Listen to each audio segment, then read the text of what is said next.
The critical gate passed, the book did not. That was where episode 2 ended, and at the time it sounded like a careful qualification. It turned out to be the beginning of the hardest part of the work. In this final episode, a review is allowed to fail after weeks of successful work. A correct repair is rejected over a single number. A professionally typeset book turns out to be missing mathematics. And the entire process, from audit to publication-grade evidence, costs roughly $700 against a conventional baseline of $14,500 to nearly $22,000. Because finding the most serious errors was not the last mile, correcting them was not the last mile, building the evidence was not the last mile. The last mile was proving that the complete publication had survived everything we had done to it. This is the Post-Project World. I'm Luigi Pascal Rondanini, and this third and final episode is called The Last Mile Was the Whole Project. A quick recap for anyone joining here. Episode 1. I gave 3 AI systems the task of auditing the mathematics in my forthcoming book, FX Options. 30 chapters, roughly 470 formulas. 235 worked examples. The lesson: the agent may perform work, but it should not define the conditions under which its own work is trusted. Episode 2. The audit's 1003 findings entered control remediation. 33 critical findings implemented, independently reviewed, approved. The lesson: an audit is not a correction is not a validation, and a successful build is not proof. That still left 424 material findings, 545 editorial ones, figures below the publication resolution threshold, external claims to verify, the final index, publication pre-flight. At that scale, the problem stopped being editorial and became operational. A conventional editing workflow thinks in documents, a manuscript, a marked up proof, a final proof. This book could no longer be managed as a sequence of files. It had become a changing system. Text, formulas, calculations, tables, source code, compiled pages, validation scripts, build warnings, checksums, commits, approval states. A change in one chapter could alter pagination hundreds of pages later. A numerical correction could make the prose wrong, even when the number became right. A valid change could appear in one PDF and be absent from the branch intended for publication. So the remaining work was divided into bounded packages, each with a defined finding list, each starting from a known commit, each producing evidence, each requiring independent review, and each allowed to fail. That last clause is the whole system. The most important feature of the process was not the number of successful gates. It was that a gate could still say no after a large amount of work had already been done. Package A passed and was tagged as an approved state. Package B did not. 35 findings implemented, and the independent review returned a conditional failure. Here is what did not happen next. The failure was not deleted. The review was not overwritten. Nobody argued with the gate. A separate remediation corrected the identified defects. A focused independent re-review reconstructed the calculations, rebuilt the book, re-inspected the pages. Only then was Package B approved. Package C, 54 findings across 5 chapters, passed first time. By then the manuscript had grown to 788 pages. The growing page count was recorded. It was never treated as evidence of improvement. A longer book is not a better book. The only safe question was, what changed, and can the result be reproduced? Then, the workflow outgrew the model that had won episode 1. Kimi had been the strongest auditor in this experiment. That assessment stands. But the sessions became long, the context became expensive, performance slowed, connections failed. One implementation stopped mid-run, with multiple files modified and no completed gate. The recovery worked because the state lived on disk, but depending on extremely long remote sessions had become costly and fragile. Eventually, Kimi was both too slow and too expensive for the remaining cycle. So I moved the implementation into Cursor, with Grok as the primary implementation agent, working directly inside local Git worktrees. The change was not really from one model to another. It was from a conversation-centered workflow to a repository-centered workflow. The agent operated directly against the governed files. It ran the calculation suites, compiled the book, compared checksums, rendered pages, committed locally.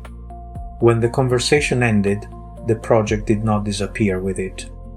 The model could change, the evidence survived. And the governance did not relax. Grok implemented. It was not permitted to approve its own implementation. A different model, in a fresh session, performed the review. Every package specified the starting commit, the findings in scope, the files permitted to change, the validation required, and the work that remained prohibited. Destructive Git operations were excluded entirely. No reset, no rebase, no amending history, no tag before independent approval. These were not rules for editing a book. They were controls for changing a technical system whose outputs happened to be pages. Now let me tell you about the failures, because they were not all sophisticated.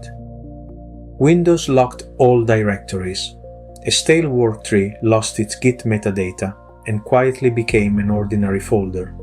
Commands were launched from the wrong directory, and the tag appeared to be missing that was not. A script block was pasted separately from the statement it belonged to and failed immediately. A folder could not be deleted because a file explorer still had a handle open. None of this involved derivatives, mathematics. All of it could have derailed the work. And one failure taught the most important operational rule of the entire project. An implementation branch was found to contain commits beyond the evidence head that had actually been reviewed. Those later commits may have been harmless. But probably harmless is not an approval state. The remediation started from the known review head, not from the most recent looking branch. Newest is not the same as approved. A later file may contain an improvement. It may also contain an experiment, an incomplete correction, or accidental changes. In a governed process, provenance outranks freshness. Then the PDF itself became evidence against us. After the material packages had passed, the 788-page candidate looked like a serious professional publication. Strong typography, coherent structure, the appearance of institutional authority. That appearance was a risk. The book looked finished enough that defects became easier to overlook. So a publication corruption triage was run against the compiled PDF, the source, and independently rendered pages. It found 12 defects. 11 were isolated, duplicated sentences, a wrong currency label on a payout, a heading nested inside another strategies table, stray markdown asterisks that had survived into a typeset book. One was systematic. Roughly 150 captions were set in upright body text rather than italic caption text. That was not 150 editorial mistakes. It was one central style defect in the preamble. The diagnosis shaped the repair.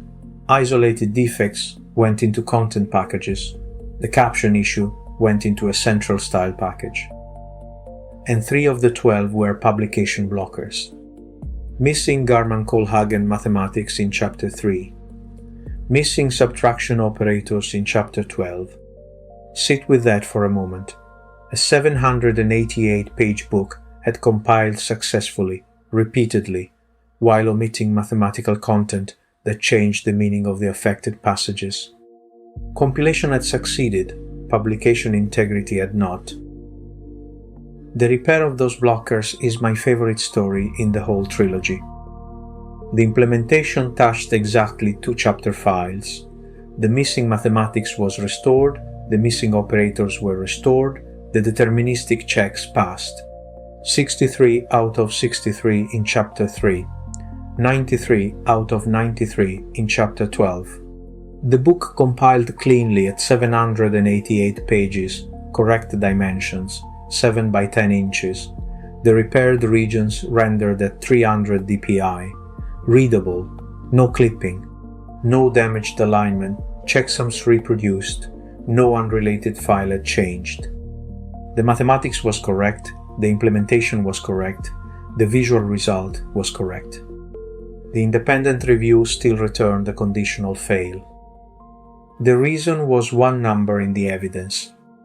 The implementation report claimed that a category of build warnings had gone from 76 to 75.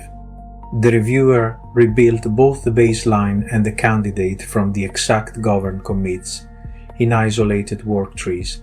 76 before, 76 after, rebuilt a second time. Still 76. The 2 warning sets were line for line identical. The repair had not removed the warning. It had not introduced one. The claim in the evidence was simply wrong. That defect did not invalidate the restored equations. It did not create any visual regression, but it violated the standard the project had established. Every past claim must be independently supportable. So the evidence had to be corrected. The source was not touched. The original failing review was preserved. The corrected package went back for focused re-review before anything was tagged. It was the smallest defect in the package. It may be the clearest proof that the process was working. An implementation was rejected, not because the mathematics was wrong, but because one claim about the work could not be reproduced. Now the part everyone asks about, the money. By the end of this stage, the direct cost of models, API usage, and supporting tools had reached roughly $700. That figure does not include my time. It does not include 38 years of market experience applied to adjudicating financial meaning. It does not include designing the governance architecture, reading the reports, recovering the sessions. $700 was the direct external cost of making the verification process operate, and it was not free in spirit either. Long contexts cost money. Failed sessions cost money. Using one model to implement and another to review costs more than letting one model approve itself. Rebuilding a 788-page book repeatedly costs time and compute. But 0 was never the right comparison. The right comparison is the conventional cost of obtaining even part of the same coverage. Take the current median freelance ranges for technical work. Technical copy editing, roughly $8 to $11 a page. Technical proofreading, $5 to $9. Technical formatting, $5 to $7.5. Across 788 pages, those 3 services alone imply a conservative baseline of roughly $14,500 to nearly $22,000. That is 21 to 31 times the direct spend, and it still excludes specialist FX options review, quantitative recalculation, financial fact-checking, custom validation scripts, repeated builds, page-level inspection, remediation after failed reviews, project management. Let me be precise about what this comparison does not claim. It does not claim the AI workflow is equivalent to a full team of experienced human specialists. It is not. I perform the adjudication, the scope control, and the final judgment myself. The models operated inside the system I designed and continuously corrected. What the comparison shows is narrower and more important. The direct cost of repeated technical verification was brought within reach of an independent publisher. And that is where the real saving lies, not in making one review cheaper, in making another review affordable. In a conventional project, discovering a late defect triggers a commercial decision. Another technical review, another proofread, another full quality cycle, Every cycle may cost thousands. Under budget pressure, organizations accept residual uncertainty.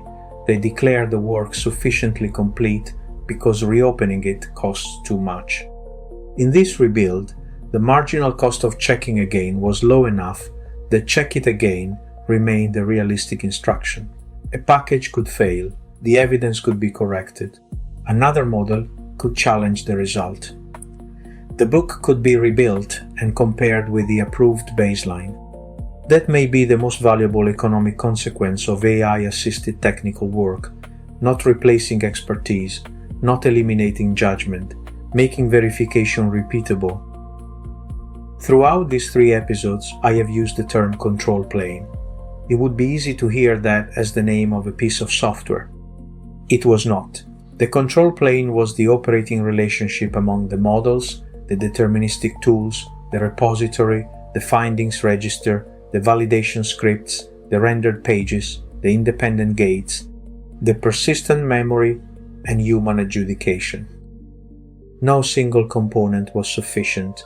The model could reason and could drift. The calculation script could reproduce a number but could not decide whether the number belonged in that paragraph. Git could preserve a change but could not judge whether it was financially correct. A clean PDF could look authoritative while omitting mathematics. A warning count could be precise and still be measured wrongly. A human could understand the meaning and lose track of hundreds of local changes. The system became trustworthy only when the components constrained and corrected one another. The agent performed the work. The control plane preserved the work. The reviewer challenged the work. The evidence decided whether the claim was admissible. Work remains. The caption style correction, the remaining editorial findings, the final index, which still waits for locked pagination. This is not the final episode because nothing is left to do. It is the final episode because the experiment has reached its conclusion. Episode 1 asked whether an agent could be trusted to audit a technical book. The answer was that trust could not be assigned to the agent alone. Episode 2 asked whether an audit could become evidence. The answer was that implementation, calculation, inspection, recovery, and review had to be separated. This episode asked whether that architecture could survive the long tail. Hundreds of findings, model changes, crashed sessions, failed gates, damaged worktrees, incorrect statistics, a PDF that looked finished while missing mathematics. It survived, not elegantly, not free, not without human intervention, but in a way that can be reconstructed from the evidence rather than from memory. So, the final accounting. Direct model and tooling cost, roughly $700. Conventional baseline for editing, proofreading, and formatting alone, roughly $14,500 to nearly $22,000. And the traditional figure would rise farther with specialist review, fact-checking, and project management. But the real result is not the percentage saved, it is what the lower cost made possible. We could let a review fail, we could preserve the failure, we could correct the evidence without rewriting the history, we could refuse approval over one unsupported statistic after the mathematics itself had passed. That is not automation replacing judgment, it is infrastructure making judgment enforceable. This trilogy began with the question about how to stop AI from inventing financial numbers. The answer was never a better prompt, or a larger model, or blind faith in deterministic code. The answer was an operating architecture in which every form of intelligence has limits. The model explains, tools calculate, Git remembers, rendered pages reveal, independent review challenges, evidence decides, and the author remains accountable. The full field notes for all 3 episodes are on the OrbaOS site and on Medium. Links in the episode description, along with the book at rondanini.com. I'm Luigi Pascal Rondanini. This has been The Post Project World. Episode 3. The last mile was the whole project. And this is where the trilogy ends.